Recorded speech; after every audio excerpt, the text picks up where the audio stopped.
Disclaimer, I really enjoy CinemaSins. I'm only pointing out their mistakes.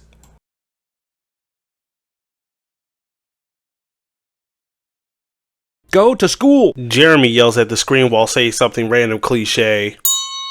Also, the premise of Pixar's Up was surprisingly inspired by the DreamWorks logo in a Shrek movie. Jeremy compares a 2004 movie to a 2009 movie. Also, Jeremy says something random cliche. Once upon a time, in a kingdom far, far away. Once upon a time cliche in her reading. Jeremy says narration in a movie cliche. Until the sun went down, and they saw that their daughter was cursed with a frightful enchantment. Prince Charming got the revised copy of the story Shrek was reading in the outhouse at the beginning of the last film, because this is the exact same story, only with extra details. This is not the exact same story that Shrek was reading in the outhouse in the last film. This is a different story that continues the events from the first movie. Traveling for many days and nights, risking life and limb to reach the Dragon's Keep. Is it just me, or is it creepy that the prince traveled all this way just to get it on with a woman he doesn't even know? Jeremy doesn't know that in almost every fairy tale with a princess, she immediately falls in love with the first guy she meets. What? Why the f*** is this asshole living this far away in the castle? Wasn't there a happy ending in Shrek where all the animals could live in the forest again? All of the animals at the end of the last movie were supposed to live in the forest while Fiona and Shrek were on their honeymoon. Also, nice pork illustrated joke, but this is taking a love of ham to a sexual extreme that I didn't know existed until I saw it in this kid's movie. First, Jeremy points out things on the screen cliche. And secondly, as the Birdman said in his Everything Wrong with CinemaSins Megamind video, a movie being animated does not mean it's a kid's movie. This movie is rated PG. Back in whatever time this is, 8mm cameras existed. Probably Nicolas Cage, too. Jeremy says something random cliche. Maybe I'm in love, think about it every time I think about it. Sure, it's not as objectionable as Smash Mouth's All-Star, but Counting Crows is the best you can do movie. It's 2004! Was Ashley Simpson not available? Sitting accidentally in love. That's worth these many sins. This image conjures up way more scares than I think is intended. Hansel of Hansel and Gretel fame opened up a gingerbread house for a romantic getaway, as in the place where Hansel and Gretel nearly got eaten by a witch. And you're telling me after this incident that he experienced with his sister, he said, "Man, that would be a great place for a honeymoon." What? Bro, what are you talking about, man? Mike Myers inadvertently invents a new category on Pornhub called ogering. Jeremy makes an inappropriate comment cliche. Movie goes a long way to make a Lord of the Rings reference with no payoff. Okay, so how is this a sin? There are still assholes trying to kill Shrek and Fiona even after the revelations in the last movie. Shrek and Fiona are both ogres, so it would make sense why people are still trying to kill them. In love, accidentally in love. Shrek movie is unable to hold in a fart joke for more than 5 minutes. This is a joke that is aimed for kids in this movie. We're supposed to believe these trumpet players walked the entire way from far, far away to Shrek Swamp, a distance that will be nauseatingly recreated in the next scene. There's nothing in this movie suggests that the messenger and the trumpet players walked all the way from far, far away to Shrek Swamp. Don't you think they might be a bit shocked to see you like this? Why would they? How did nobody hear about the wedding in the last movie? You know, the wedding where some sort of magical pixie fairy dust changed Fiona into an ogre forever? Fiona's parents only heard that she's getting married, and they'd assumed it would be Prince Charming since this was part of their plan to break Fiona's curse. But they're my parents, Shrek. They love me. They love you so much, they put you in a f***ing castle thousands of miles away, guarded by a dragon, and only by the luckiest of circumstances could you ever return. Fiona's parents only wanted to do what was best for her, and the fairy godmother encouraged them to do so, as this was also part of their plan. They just want to give you their blessing. Now I need their blessing? Jesus, what was the point of the first movie if Shrek's just gonna reboot to being a sandy butthole, so he can learn to open up again? Shrek is an ogre, so it makes sense why he would question Fiona about going to far, far away and getting her parents' blessing. The big bad wolf can just appear wherever he wants, even though he was 1,000 miles away the last time we saw him. Jeremy points out things on the screen cliche. Are we there yet? It's easy for me to say this goes on for some time because this "are we there yet" bullshit goes on forever. So, because it's an overlong joke wrapped loosely by a cliche, I'm gonna add 5 cents. Do you know what 5 times 5 is? And guess how many cents I'm gonna give you for sitting this scene? Exactly. Also, if I didn't live through it, you would have never convinced me that this movie made nearly $1 billion worldwide, and was once the 3rd highest grossing film of all time. So a movie that made almost $1 billion and was the 3rd highest grossing film in 2004 is a sin? What? Get the fuck out of here. It ain't no in-flight movie or nothing. I would like Donkey to explain where in this world, flight, movies, and in-flight movies exist. That's the joke. Seriously, this movie is f***ing 82 minutes without counting the credits. I'm convinced the initial cut was 23 before they started adding shit like this. Setting this scene. The Kingdom of Far, Far Away has a Burger Prince, but it's tucked away behind a whole bunch of other shops. Someone forgot to tell these assholes about the importance of location, location, location. Jeremy points out things on the screen while saying something random cliche. Who on earth are they? I think that's our little girl. You know, the one that changed into an ogre every night and we sent to a castle thousands of miles away? Yeah, I guess that's easy to forget. If they were so certain that Fiona had married Prince Charming and broke the curse, how did they send the proper invite to Shrek's Swamp? Go see Sid 83. Well, I suppose that would be a fine place to raise the children. Listen, if the movie continues to pad its runtime with overlong silliness like this, I will continue to sin that. And if you continue to pad the Sid count with stupid, overlong, and bullshit sins like this, I will continue to sin you. Was this dinner with a full turkey, a lobster, a giant fish, and a pig really meant for 4 people, even if 2 of them are ogres? This was a celebratory dinner for Shrek and Fiona's marriage, and people in royalty tend to have large feasts. Also, Jeremy says 4 people, but he's immediately ignoring Donkey on the screen.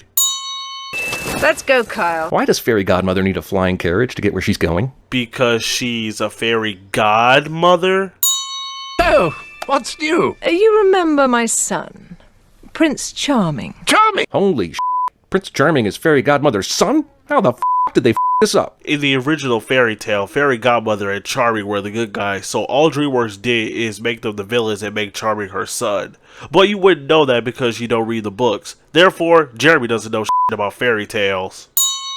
Harold, you force me to do something I really don't want to do. All this is a setup to Fairy Godmother going off her diet to eat at some fast food restaurant. But clearly her hired muscle thought it was time to beat up the king here. Keyword, thought. It didn't happen, so why is this a sin? The director said, let's make this tavern sign a bite out of an apple. It'll make it look like even more of an asshole. The poisoned apple is a reference to Snow White. Also, Jeremy points out things on the screen cliche. There's only one fella can handle a job like that. Where could I find him? I know the king has a personal stake in getting Fiona together with Prince Charming, but why is he doing all this himself? He's the f***ing king. Doesn't he have a mountain that can handle this shit? Harold has to do all of this by himself to not raise suspicion about him trying to get rid of Shrek and working with the Fairy Godmother and Charming.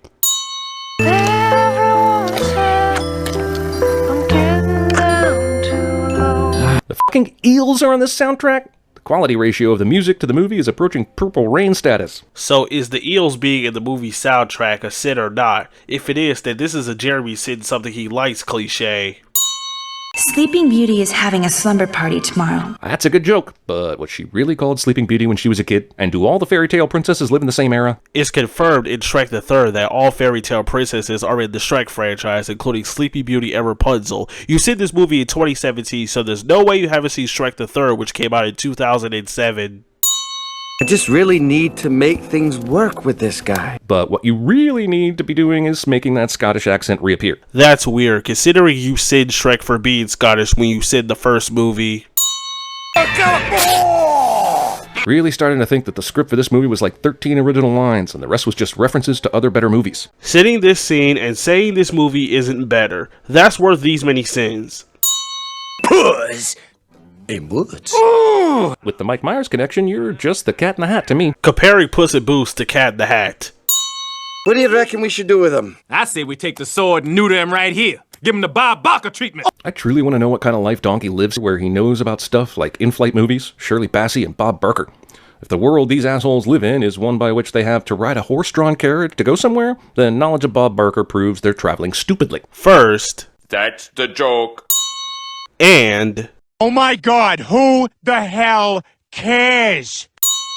I just wish I could make her happy.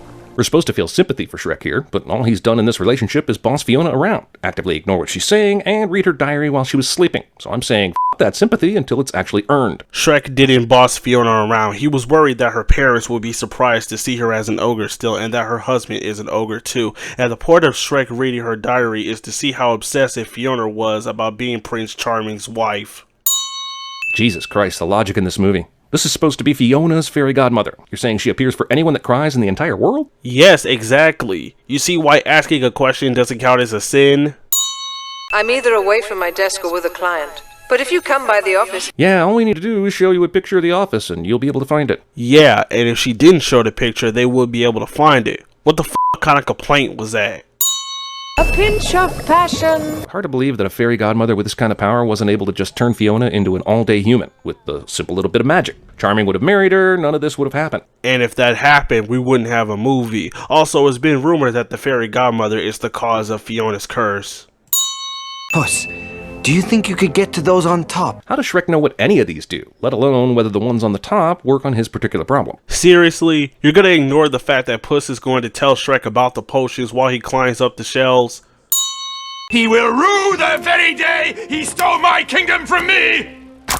The script of these movies have notes in the margins that say, when in doubt, do something involving gas or poop. Like I said before, this is a joke that is aimed for kids in this movie. Hey man, this don't feel right. Donkey waits to object to this plan until after they've gone to the factory, broken in, stole the potion, and made their escape. Donkey didn't like Shrek's idea of stealing the potion before they were searching though. This is the scene that CinemaSins didn't bother to show anyone. Shrek, this is a bad idea. Look, make yourself useful and go keep watch. Puss, do you think you could get to those on top? No problema, boss. In one of my 9 lives, I was the great cat burglar of Santiago de Compostela. Shrek, are you off your nut? Donkey, keep watch. Keep watch. Yeah, I'm gonna keep watch.